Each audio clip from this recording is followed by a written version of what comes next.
할렐루야. 네, 한 주간 평안하셨습니까? 네. 오늘도 하나님이 함께 하시는 귀한 주일일 줄로 믿습니다.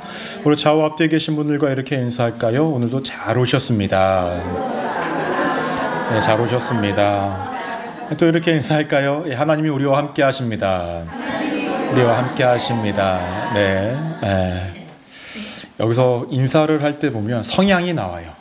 이렇게 막 외향적이신 분들은 막 이렇게 해서 내향적이신 분들은 이러면서 어떠한 모습이든 서로가 이렇게 내향적이든 외향적이든 그 모습들이 모여져서 우리 순복음 소망교회라는 아름다운 이름들이 모여지는 것이니 늘 그렇게 서로가 하나 되시는 우리 성도님들 되시기를 주님의 이름으로 간절히 축원합니다. 오늘은 마가복음 1장 21절에서 28절까지의 본문을 가지고 예수님이 바라보신 세상이라는 제목으로 함께 은혜를 나누고자 합니다. 말씀 요약 한번 따라해 보실까요? 예수님이 바라보신 세상. 네. 우리는 자신이 살아가는 곳에 오랫동안 정착해서 살아가다 보면은 자신들의 삶에 주어진 많은 것들, 아니면 모든 것들을 굉장히 익숙하게 여깁니다. 그래서 자신의 삶이 다른 사람들에 비해서 좀 특별하다거나 특이하다거나 남들이 가지지 못한 걸 내가 가졌다거나 이런 것들을 많이 느끼지 못해요. 왜냐하면 그러한 내게 주어진 삶이 너무나 익숙하기 때문에 그러합니다. 예를 들면은 이쪽에 드럼이 있는데요. 왜 드럼이 여기 있는지 여러분 생각해 보신 적이 있습니까? 없죠. 이쪽에 피아노가 있는데요. 왜 이쪽에 피아노가 있는지 생각해 보신 적이 있어요? 없어요. 우린 너무 익숙하게 당연히 드럼이 여기 있었고 당연히 피아노가 여기 있었기 때문에 그냥 이렇게 있구나 라고 생각을 합니다. 하지만 교회 처음 오신 분들은 물어볼 수 있어요. 왜 드럼이 저쪽에 있어요? 왜 피아노가 여기에 있어요? 라고 물어보면 우리가 그때서 생각하죠. 왜 드럼이 여기 있지? 왜 피아노가 여기 있지? 라며 느끼는 것이 우리들의 삶이라는 거예요. 이미 우리의 삶은 너무나 익숙해진 것들에 대해서 별로 특별하고 특이하고 또 남들이 가지지 못한 것, 가진 것들, 기타 등등 이러한 것들을 다 익숙하기 때문에 별로 다르다고, 틀리다고, 이상하다고 여기지 못하는 것이 우리들의 일반적인 모습입니다. 제가 왜 이러한 말씀을 드리는 걸까요? 예수님께서 본격적으로 이제 이 땅 가운데서 사역을 하시는 함에 있어서 사람들은 이미 익숙하게 율법만을 들어왔던 사람들이에요. 그들은 복음이 정확히 무엇인지도 모른 채 율법을 배워왔고 율법의 가르침을 들어왔던 그들이었기 때문에 하나님의 말씀이 무엇인지를 명확히 알지 못했다는 거죠. 그냥 들어와서 이것이 맞는가 보다 하면서 살아왔던 것이 당시의 사람들의 일반적인 모습이었습니다. 더 나아가서 자신의 삶 가운데 잘못된 것들, 죄악 가운데 살아가고 있는 것들도 그것이 너무나 반복되어지고 익숙하게 살아가다 보니까 그것이 자신이 잘못하고 있는지 어리석은지도 모른 채 그냥 그렇게 살아가고 있었다는 거예요. 때문에 예수님께서는 오늘 말씀을 통하여서 예수님께서 바라보시는 그 세상이 우리가 바라봤던 세상과는 정다르게 오류도 있고 잘못된 것들도 있고 그런 것들도 있다는 것을 알려주시고자 했다는 거예요. 더 나아가서 하나님을 통해서 받으신 그 하나님의 복음을 가지고 제자들을 비롯하여서 모든 사람들을 가르치시기를 원했습니다. 너희가 살아가는 이 세상은 너네가 본 것과 다르다라는 것. 그래서 예수님께서 오늘 말씀을 통해서 예수님이 바라보신 세상을 알려주기를 원하셨고 그 가운데서 우리가 또 바라봐야 할 세상이 무엇인지를 깨닫게 해주시기를 원하신다라는 거예요. 오늘 말씀 첫 번째로 우리가 기억하셔야 될 것이 있는데 예수님이 이 땅 가운데 이 세상을 바라보시는 관점이 무엇이냐면은 영적인 안전지대가 없는 세상이었다라는 거예요. 따라해볼까요? 영적 안전지대가 없는 세상이었습니다. 영적 안전지대가 없는 세상이 어떠한 세상일까요? 간단합니다. 영적으로 안전한 곳이 없다는 거예요. 세상엔 더러움이 가득하고 악함이 가득한 세상이라는 것입니다. 오늘 말씀 21절을 보시면 이렇게 언급합니다. 그들이 가버나움에 들어가니라. 예수께서 곧 안식일에 회당에 들어가 가르치시매 라고 이야기합니다. 예수님께서 제자들을 부르시고 처음으로 활동하시는 장소가 회당이라는 곳입니다. 회당이라는 것은요, 예수님이 활동을 하시기 그 전에, 그러니까 예수님이 활동하시기 전 주전 450년에 생겼다라고 이야기를 해요. 왜 그때 생겼냐면은 당시 유대인들이 막 흩어져서 살아갔는데 예배를 드리기 위해서 그 성전이 있는 곳까지 오는 것이 너무나 힘든 거예요. 그래서 유대인 남자 성인 10명만 모여있으면 회당을 만드는 것을 허락했습니다. 그래서 그곳에서 예배를 드릴 수 있도록 만들어줬다라는 거예요.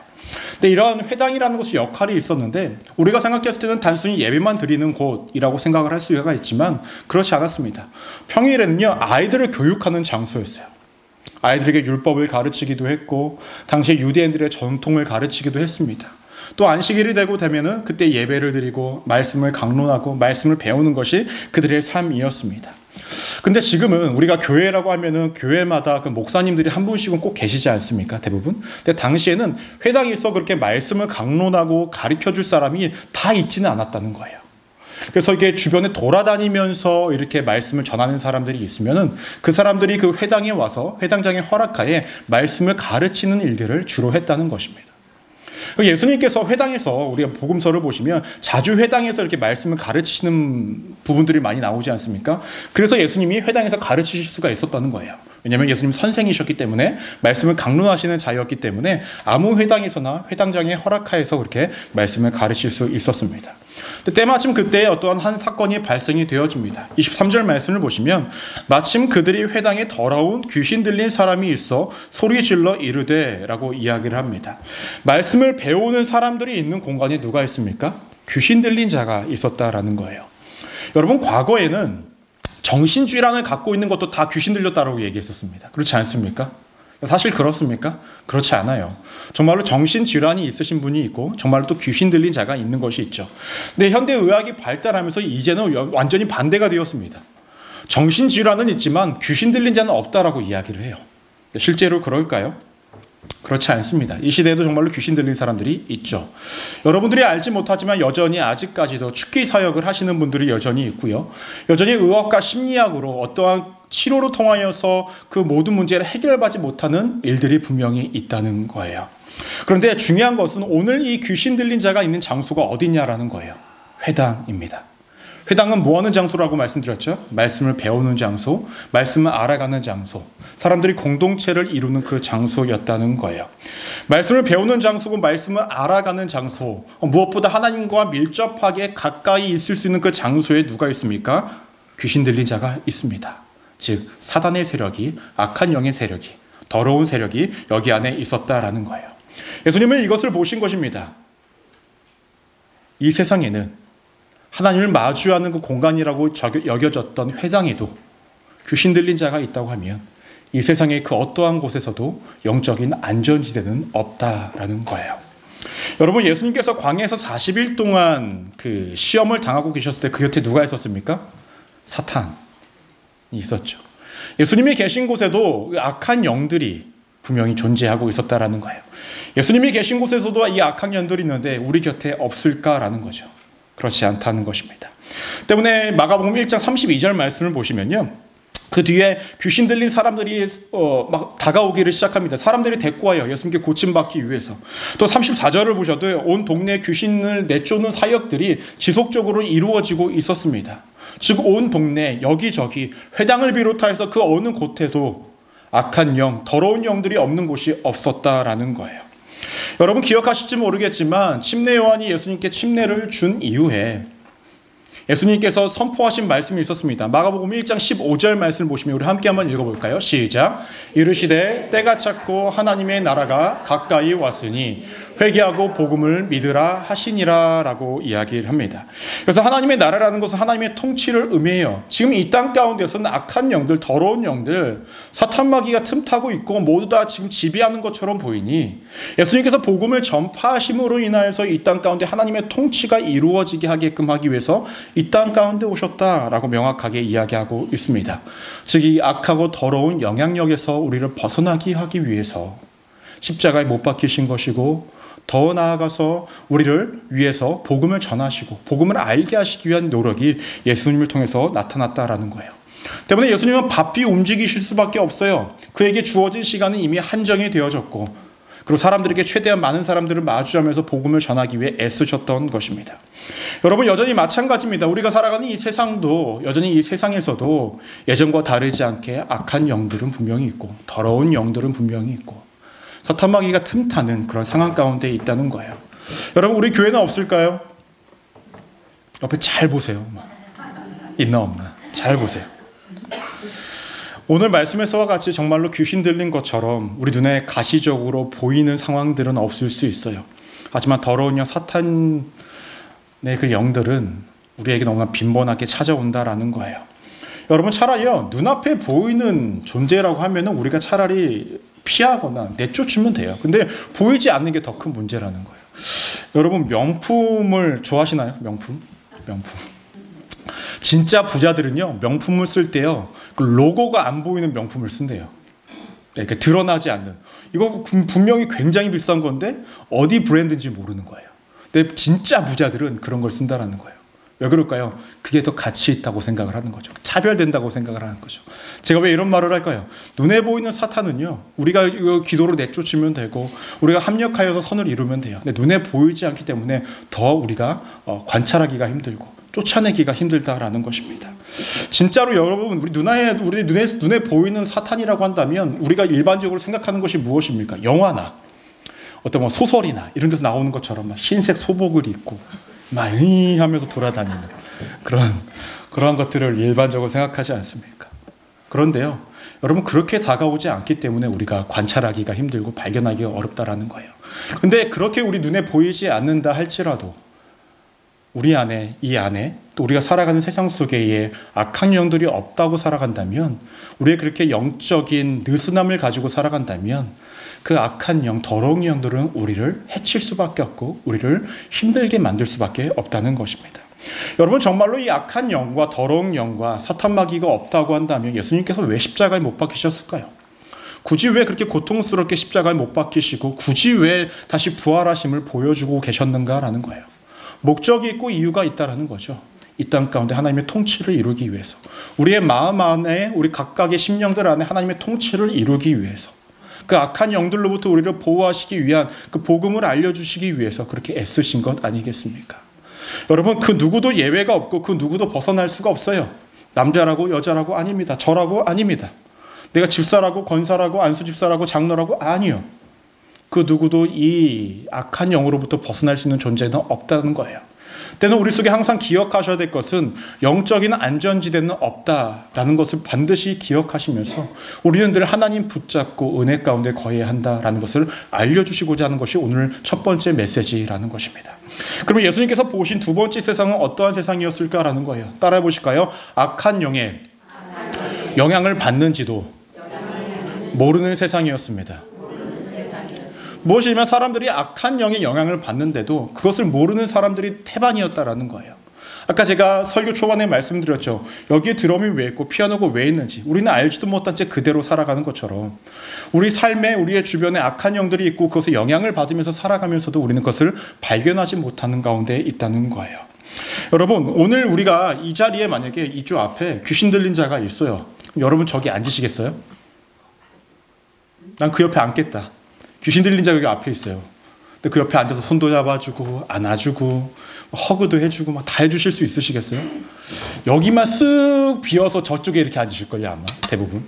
아니면 아우 목사님 전 다음 주에 올게요 하고 그냥 안 오시던가. 그렇습니다. 그런데 오늘 말씀을 보시면 그 전까지 함께 있었어요. 귀신 들린 자가 같이 있었는데 회당에서 예수님이 등장하고 나니까 그제서야 귀신 들린 자가 반응을 하기 시작합니다. 근데 중요한 건 무엇이냐면 이들이 왜 회당에 귀신 들린 자와 함께 하고 있었는데 왜 피하는 자가 없고 내쫓는 자가 없었냐라는 거예요. 두 가지 이유가 있는데 첫 번째는 무엇이냐면은 귀신이 들렸지만 사람들은 귀신 들렸는지 몰랐기 때문에 그래요. 티가 나지 않았다라는 거죠. 두 번째 이유는 무엇이었습니까? 하도 오랫동안 있던 귀신 들린 자인데 딱히 주변 사람들에게 해코지를 안 해. 그러니까 사람들이 냅둬 해코지 안 하니까 냅둬 이랬을 수도 있다는 거예요. 근데 보통의 귀신 들린 자들은 어떻게 반응을 하고 있었을까요? 마가복음 9장 18절 말씀을 보시면 이렇게 언급합니다. 귀신이 어디서든지 그를 잡으면 거꾸러져 거품을 흘리며 이를 갈며 그리고 파리에 치는지라라고 이야기를 합니다. 이것이 일반적인 모습이라는 거예요. 귀신 들린 자의. 근데 오늘 말씀 속에서는 예수님이 등장하기 전까지 회당에서 사람들과 함께 있었고 티가 나지 않는 상황 가운데 있었다는 거예요. 근데 문제는 무엇이냐면 25절 말씀을 보니까 예수께서 꾸짖어 이르시되 잠잠하고 그 사람에게서 나오라 하시니라고 얘기합니다. 분명히 그 안에 예수님께서 꾸짖어야 할 대상이었고 나와야 할 대상이었다라는 거예요. 귀신 들린 자, 그 귀신은요. 그 두 번째로는 24절 말씀을 보시면 나사렛 예수여 우리가 당신과 무슨 상관이 있나이까? 우리를 멸하러 왔나이까? 나는 당신이 누구인지를 아노니 하나님의 거룩한 자니이다라고 합니다. 사람들은 몰랐을지라도 그 귀신은 예수님을 알아보는, 그러니까 예수님과 정반대쪽에 있는 그 악한 세력이었다라는 거예요. 사람들은 몰랐죠. 그 귀신 들린 자가 누구인지를. 어떠한 귀신이 들렸고 그들이 어떠한 영향을 끼치는지를 몰랐다라는 거예요. 더 나아가서 이 귀신 들린 자가 뭐라고 이야기합니까? 우리를 멸하러 왔나니까. 한 명이 하나가 들어간 게 아니라 여러 단체가 들어갔다라는 거죠. 여러분, 지금 이 시대에 살아가는 우리 가운데는 귀신 들린 자가 없을까요? 23절 말씀을 보시면 더러운 귀신이라는 표현은 더러운 영입니다. 단순히 우리 눈앞에 보이는 그 귀신들, 그런 게 아니라는 거예요. 영으로서 존재를 한다라는 거예요. 그렇다면 이 구체적으로 이 더러운 영들은 어떤 활동을 하고 있을까라는 겁니다. 간단합니다. 여러분들의 마음 가운데 근심과 걱정을 줍니다. 어떠한 사람을 통하여서나 어떤 환경을 통하여서 그것을 억눌려서 나오지 못하게 해요. 마음을 불안하게 하고 좌절하게 하고 우울하게 만들어서 나오지 못하게 한다는 거예요. 근데 우리는 보통 그러한 상황을 뭐로 이야기합니까? 내가 인내하지 못해서, 내가 견디지 못해서 그렇다라고 일반적으로 생각을 합니다. 맞습니다. 때로는 우리가 인내하지 못하고 우리가 견디지 못함으로 통해서 내 속이 터져나가는 것 같은 상황을 느낄 때가 있어요. 심리적인 것들도 분명히 있습니다. 하지만 그것이 전부가 아닐 때가 있다는 거죠. 악한 영들은 우리의 마음에 더러운 영도 우리를 억누르게 합니다. 디프레션을 줘요. 우울하게 만들어요. 그래서 예배 자리로 나아가지 못하게 하고 기도도 하지 못하게 하고 찬양을 하는 것이 귀찮아지고 사람을 사랑하고 아끼고 존중하고 이 모든 마음들을 다 멀리하게 합니다. 근데 우리는 몰라요. 내가 그런 악한 영에 빠져 있는지, 더 나아가서 내가 그런 영향을 받고 있는지를 모르면서 살아간다라는 거예요. 마치 누구들처럼? 당시 회당 안에 있던 많은 유대인들처럼 말입니다. 물론 분별해야 합니다. 여전히 모든 정신질환이 있는 사람들을 귀신 들린 자로 치부해서 잘못되었듯이 그렇게 우리가 일괄적으로 한쪽으로 밀어서는 안 되겠죠. 내 심리적인 문제인지 영적인 문제인지를 우리가 분별할 수 있는 믿음의 역량도 필요해요. 하지만 분명한 것은 사단은, 더러운 영은, 악한 영은 우리 안에 내재하기를 원하고 우리를 이렇게 힘겹고 어렵게 만들기를 원한다라는 것입니다. 그런데 우리는 그것을 여전히 모르면서 그냥 흘려보내면서 남들도 다 그렇게 사니까 나도 그렇게 사는 거지 라고 여기며 살아갈 때가 많이 있다라는 거예요. 대상에서 열애는 없다는 거예요. 여러분, 귀신 들린 자가 먼저 와가지고 예수님께 예수님 나 좀 고쳐주옵소서 라고 이야기하는 경우는 없다라는 거예요. 사람들이 이끌려서 오는 경우는 있었지만 자신이 직접 나와서 예수님 내가 이 사람 몸에 안 했는데 이 사람 말고 저 사람 몸에 들어가겠습니다. 이런 경우는 사실 없다는 거죠. 그래서 우리가 항상 깨어 있어야 되는 거예요. 영적으로 죽어있으면 이것을 발견하지 못하고 단순히 우리 심리적인 문제, 내 관계의 문제, 다 어렸을 때부터 내가 생겼던 어떤 트라우마의 문제, 그 정도로만 우리가 여긴다라는 것입니다. 근데 그렇게 해서라도 고침을 받으면 좋은데 또 일어나요. 그런 똑같은 상황이 되어지면 또 아픔이 일어나면 우리 앞에 또 아픔이 또 생겨요.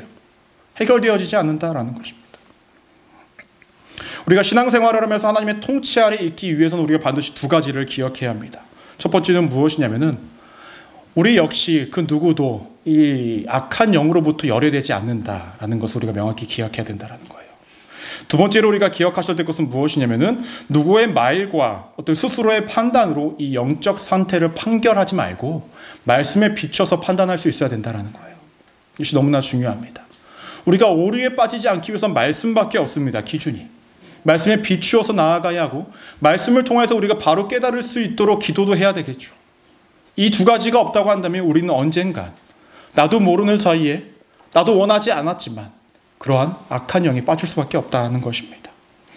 여러분, 행여나 지금 내 삶 가운데에 이러한 악한 영에 빠져서 살아가고 계시는 분들이 있습니까? 그렇다면 여러분, 이제는 홀로 그 문제를 해결하려 하지 마십시오. 하나님 앞에 나아가서 기도하십시오.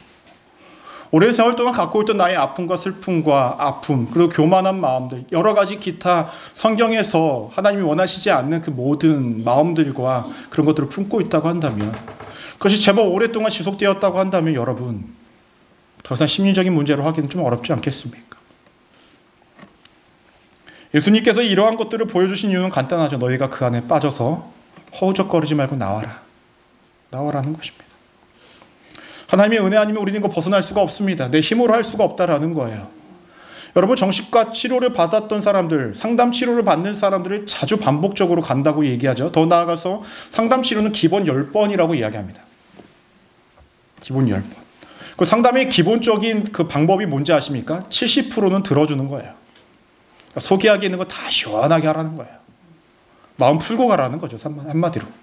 30%만 이제 해결점과 앞으로 이런 것들을 해보십시오. 방향성을 제시해 준다는 거죠. 여러분, 사람에게 다 이야기해서 풀릴 정도였으면 이미 징작이 풀려야 되는 거 아닙니까? 그렇지 않을까요? 근데 왜 안 풀리냐라는 거죠. 분명 우리 스스로가 고민해 볼 필요성이 분명히 있다는 것입니다. 세 번째로, 예수님께서 이 땅 가운데서 보신 세상은 어떠한 세상이었냐면은 참된 진리를 알지 못하는 세상이었다라는 거예요. 참된 진리를 알지 못하는 세상. 오늘 예수님께서 귀신 들린 자를 내쫓기 전에 먼저 하신 것이 있었습니다. 21절에서 뭐라고 이야기하면 가르치시다. 22절에서 가르치시다라고 이야기해요. 병을 고치고 귀신 들린 자를 내쫓기 전에 그들에게 먼저 해주셨던 것은 말씀을 가르치고 있었다라는 거예요. 왜 먼저 가르치는 것이 먼저였을까요? 이적과 기적으로 보여지는 것이 전부가 아니라는 거예요. 결국 하나님의 나라를 품고 살아갈 수 있는 것은 너네가 내 말을 듣고 그것을 믿음으로 마음에 품고 살아가는 것, 그것이 기본으로 되어져야 눈앞에 보이는 이적과 기적이 어떠한 의미인지를 발견할 수 있기 때문에 먼저 가르치시기를 시작했다라는 거예요. 진정한 진리라는 것은 단순히 문제 해결이 되는 것이 문제가 아니라 하나님의 말씀을 명확히 알고 하나님의 통치가 무엇인지, 하나님의 뜻이 내 삶 가운데 이루어지는 것이 무엇인지를 알고 살아가는 것이 참된 복음이고 진리라는 것을 알려주시기 위해서 먼저 가르치시기를 시작했다는 것입니다. 흥미로운 것은 예수님께서 가르치시니 뭐라고 이야기하냐면, 무사람이 그의 교훈에 논라니 이는 그가 가르치시는 것이 권위 있는 자와 같고 서기관들과 같지 않다라고 이야기합니다. 당시에 회당에서 제가 선생들이 가르쳤다라고 말씀드렸죠. 서기관도 말씀을 가르치는 역할도 감당했었습니다. 그런데 그들이 가르쳤던 것과 예수님이 가르치신 것이 완전히 달랐다. 예수님이 가르쳐 주신 것은 권위가 있었다라고 이야기합니다. 여러분, 당시에는 성경이 흔하지 않았습니다. 구약 성경 한 권 자체가 그 회당마다 한 권씩 다 있었던 것이 아니었다라는 거예요. 때문에 말씀을 배울 수 있는 그 주요 통로는 이 선생들의 말씀의 강론을 통하여서, 율법 교육을 통해서 말씀을 배울 수밖에 없는 상황이었습니다. 그러니 당시 사람들은 서기관이나 선생들이 가르쳐주는 모든 말씀이 그렇구나 라고 받아들일 수밖에 없는 상황이었다는 거예요. 때문에 그 말씀을 받아들이고 다 옳은 줄 알고 그것이 참된 진리인 줄 알았지만, 예수님의 가르침을 들은 사람들이 뭐라고 이야기합니까? 그의 교훈에 놀랐다라고 이야기합니다. 그리고 그가 가르치시는 권위 있는 자와 같고 서기관과 같지 않았다라는 것입니다. 서기관들은 도대체 무엇을 가르쳤길래, 무엇을 말하였길래 사람들이 이렇게 느꼈는가라는 것입니다. 우선은 예수님이 가르치시는 권위가 달랐죠. 하나님이 주신 메시지로, 하나님이 주신 권위로 전달을 하였기 때문에 사람들이 느끼기에도 분명히 뭔가가 달랐을 거예요. 그런데 당시에 서기관들은 무엇을 가르쳤냐면, 맨 처음에 율법을 가르치기도 했는데요, 다음에는 그 율법을 잘 지키기 위한 장로들의 유전이라고 해가지고 율법 플러스 그 자신들의 전통을 가르칩니다. 근데 말씀을 보시면 아시겠지만 나중에는 예수님께서 나무라고 하시는 게 뭐라고 얘기하시냐면은, 너네가 말씀을 지키는 거냐 아니면 너의 전통을 따르는 거냐라고 말씀하세요. 어느 순간 이 말씀과 이 전통, 이 말씀을 잘 지키기 위해서 만들었던 이 전통이 더 우선시가 되어지고, 이것을 하지 않으면 죄에 빠지는 것이다, 이것을 지켜야만 내가 정말로 하나님 믿는 것이다 라고 교육을 하다 보니까 사람들은 무엇을 하고 안 하고의 어떤 역량에 따라서 그들이 죄인이 되어버리고, 그 옥죄는 그 말씀의 상황이 너무 어렵게 느껴졌는데, 예수님께서 말씀을 가르치실 때는 예수님 참 쉽게 가르치셨어요. 자연 만물을 바라보시면서 비유를 통해서 말씀하시니 사람들이 그 말씀의 가르침이 너무나 달랐던 거예요. 지금까지 들었던 거랑 너무나 달랐던 것입니다. 때문에 예수님께의 가르침에 대해서 사람들이 분명히 놀랄 수밖에 없었고, 그의 권위에 놀랐다라고 이야기할 수밖에 없는 상황이었습니다. 무엇보다 하나님이 아들이라는 권세로 가르치셨고, 사람들이 일반적으로 옳다로 여기는 그 모든 필요 없는 것들을 다 제거하고 참된 복음과 진리만 전하셨기 때문에 사람들이 다르게 느낄 수밖에 없다는 것입니다. 예수님께서 가르치시는 이 복음의 메시지와 서기관들과 사람들이 가르치는 그 율법과 이 전통에 대한 결과가 어떻게 달라졌을까요? 예수님은 권위로 가르치시니까요, 말씀을 통하여서 귀신을 내쫓는 일이 발생이 되어져요. 말씀 25절 말씀을 보시면 이렇게 언급하죠. 예수께서 꾸짖어 이르시되 잠잠하고 그 사람에게서 나오라 하시니, 26절에서 경련을 일으키고 큰 소리를 지르면 나오는지라 라고 얘기합니다. 오랜 시간 동안 서기관들도 그 회당에서 말씀을 가르쳤겠죠. 근데 귀신 들린 자를 발견하지 못하였거나, 아니면 그 말에 힘이 없어 내쫓지를 못하였거나 둘 중에 하나였겠죠. 근데 예수님은 보시고 그 귀신이 먼저 예수님을 발견하고 예수님이 누군지를 알고 예수님의 말씀 한마디에 그 권위에 납작 엎드려 귀신 나올 수밖에 없는 상황에까지 이르게 되었다라는 거예요. 물론 귀신의 방해가 없었을까? 그렇지 않아요. 귀신도 나름 애를 썼습니다. 예수님 앞에 견주기 위해서. 뭐라고 이야기하냐면 24절을 보시면 나사렛 예수여라고 이야기해요. 나사렛이라는 이 명칭 자체가 당시에 가버나움에 있던 사람들에게는요, 예수님을 하대할 수밖에 없는 그런 상황이었습니다. 왜냐하면 나사렛에서는 제자들이 뭐라고 얘기합니까? 나사렛에서 선한 것이 나올 수 있겠느냐. 그곳에는 누구도 나올 수 없고 사람들의 괄시하고 무시하는 동네였어요. 근데 그런 예수님 앞에 뭐라고 얘기합니까? 나사렛 예수여라고 이야기해요. 그럼 그 이야기를 들은 주변 사람들은 뭐라고 여길까요? 예수님 나사렛 출신이야? 아, 그럼 좀 아닌데. 그 마음에 불신을 주고자 나사렛 예수여라고 이야기합니다. 하지만 예수님은 이 모든 것들의 영향을 받지 않으시고 어떻게 합니까? 귀신을 나오게 합니다. 꾸짖어서 나오게 합니다. 이 모습을 보니 사람들이 뭐라고 얘기하냐면 권위 있는 새 교훈이다라고 이야기해요. 그리고 사람들은 사방팔방으로 흩어지면서 예수님의 소식에 대해서 막 알리기 시작하고 귀신 들린 자를 데리고 오는 그런 일들이 발생되어졌다라는 거예요. 여러분, 이 시대에도 명확합니다. 참된 진리가 사라진 시대라는 거예요. 세상의 가치관과 하나님의 말씀이 어느 순간부터 혼합되어서 무엇이 참된 진리인지를 모르면서 살아가는 것이 우리가 살아가는 세상이라는 거예요. 저도 설교를 준비할 때 굉장히 애를 씁니다. 내가 정말로 하나님의 말씀을 전하고 있는 자인가? 아니면 내가 말하고 싶은 것을 이야기하기 위해서 성경을 빗대어서 이야기하고 있는 것은 아닌가? 저도 굉장히 애를 쓰고 이 범주에서 벗어나지 않기 위해서 저도 애를 쓰면서 말씀을 준비합니다. 왜 그러냐면 여러분들이 설교를 많이 들어보신 분들은 아실 거예요. 이 설교는 물론 우리가 판단을 해서는 안 되겠지만 들어보면 굳이 교회에서 듣지 않아도 될 이야기가 많은데 것들이 많아요. 좋은 지식과 내용들은 많이 있었지만 밖에서도 들을 수 있는 이야기들만 듣고 돌아가는 경우들이 많이 있다는 거죠. 근데 그 중간에 성경 구절 한 구, 두 구절 들어가 놓고 오늘 설교했다라고 이야기하는 설교문들도 분명히 있다는 거예요. 물론 그분은 어떻게 말씀을 준비했는지 제가 판단할 수는 없지만 적어도 설교자들의 입장에서는 자신이 이야기하고 싶은 것을 이야기하는 것이 아니라 하나님의 말씀을 전하는 자가 되어져야 한다. 참된 복음과 진리가 선포되어져야 한다는 거예요. 근데 여러분 요즘에 설교를 굉장히 많이 들으실 수 있죠. 유튜브나 여러 가지 보면 굉장히 많이 나오잖아요. 근데 정말로 좋은 설교, 아니 우리가 반드시 들어야 할 설교가 무엇입니까? 판단하실 수 있으십니까? 그 내용들 정말로 어떤 것이 옳고 어떤 것이 그른지 판단하실 수 있으십니까? 몰라요. 그냥 많은 사람들이 봤고 많은 사람들이 좋아요 눌렀고 많은 사람들이 추천해주고 많은 사람들이 공감되어지면 그것이 진리인 것처럼 여겨집니다. 그렇지 않습니까? 그것이 거짓이라도 사람들이 많이 보고 공감하고 이해되어지고 전파가 되어지면 그것이 진리처럼 여겨지는 것이 이 땅 가운데 세상이라는 거예요. 이런 세상 속에서도 여전히 참된 진리를 가지고 살아가는 것이 너무나 어렵죠. 당시 서기관들에게 교육을 받았던 사람들도 자신들은 그것이 참된 진리인 줄 알았겠죠. 당시에 주류 사람들이 서기관들이니까. 그들이 복음을 전하는 것처럼 이야기했으니까. 하지만 그것이 참된 복음이었습니까? 아니었다라는 거예요. 우리는 이것을 분간하지 못하고 무분별한 말씀 가운데에 살아가는 것이 현 시대라는 것입니다. 예수님께서는 예전도 그렇고 지금도 그렇고 이것을 보여주기를 원하셨다라는 거예요. 너네가 이것을 분별할 수 있어야 한다고. 너네가 구별할 수 있어야 한다고 말입니다. 여러분, 우리가 살아가는 이 세상은 여전히 악한 영들이 난무합니다. 내가 발견했든 발견하지 못했든 내 주변에, 내 안에, 우리 교회에도, 내 가정에도, 내가 있는 곳 모든 곳에도 여전히 있을 수 있다는 거예요. 그러면서 우리는 여전히 나는 괜찮다고, 내게 특별한 일이 나타나지 않아서 난 크게 문제없는 것 같다고 여기면서 살아간다는 것입니다. 더 나아가서 내가 믿고 있는 그 하나님, 내가 믿고 있는 그 복음이 정말로 참된 복음인지를 스스로 분별할 수 없는 세상이 되었다는 거예요. 너무나 두렵고 무서운 말씀이죠. 열심히 신앙생활을 해왔는데 내가 잘못된 길로 가고 있었다는 거예요. 내가 정말 진심으로 나아간 것 같았는데 그 메시지가 잘못된 것들을 믿고 살아갔다는 것입니다. 얼마나 시간을 낭비하였고 내 노력과 열심과 헌신을 낭비한 것 아니겠습니까? 분별할 수 있어야 된다는 거예요.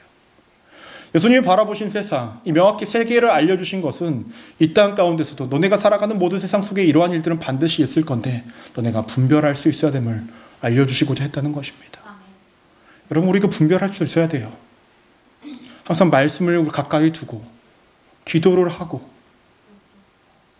교우들과의 교제 가운데서 내가 발견하지 못했던 하나님을 발견하면서 또 하나님 내 삶 가운데 어떻게 일하실지를 기대하면서 서로 나누고 기도하고 서로가 서로를 중보함으로 통하여 바른 신앙의 길을 걸어가기를 원하시는 것이 예수님의 마음이고 하나님의 뜻이었다라는 것입니다.